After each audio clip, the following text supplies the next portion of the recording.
Bakit tayo nasasaktan? Sabi nila, masarap daw sa pakiramdam ang maging in love. Siyempre dahil lagi kang nakangiti, kinikilig at lagi kang inspired. Oo, part yan ng love eh. Pero hindi mo maiwasan ang hindi masaktan. Kasi pag nagmamahal ka, kasama na yan ang masaktan ka. Hindi puro saya lang. May mga taong medyo minamalas at nasasaktan. Sila yung nagmahal na nga ng totoo, isinaktan pa sila. Minsan natatanong natin, ba't ba ang tanga ko? Ba't ba di tayo nakahindi sa kanila, hindi natin matiis? Ba't ba nila tayo sinasaktan nagmahal lang naman tayo? Ba't ba kahit sinasaktan na ako mahal ko pa rin siya? Bakit ba di natin siya maiwanan? Dahil sa pagmamahal natin sa isang tao, kaya tayo nasasaktan. Pikit mata natin ginagawa ang mga bagay para sa kanya.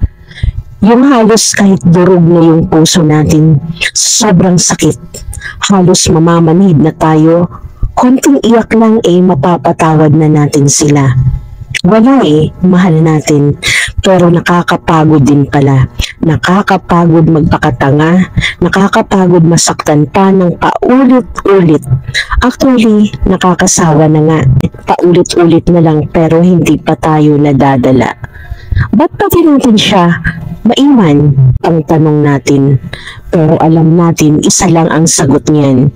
Dahil sobra natin silang mahal, kaya higit anong sakit ang nararamdaman natin, mahal pa rin natin sila. Di ba ganun naman pag magmamahal tayo, gagawin natin lahat para sa taong mahal natin, kahit nagmumukhang tanga tayo. Wala kang pakialam sa sasabihin ng ibang tao, basta mahal mo siya. Masyado tayo kung magmahal, binibigay natin lahat. Hindi tayo nagtitira para sa sarili natin. Tanga ang sarili ba naman ang kahit anong sakit? Antayin ba naman natin ang taong hindi na dadating? Kaya tayo nasasaktan, nagtitira para sa sarili natin.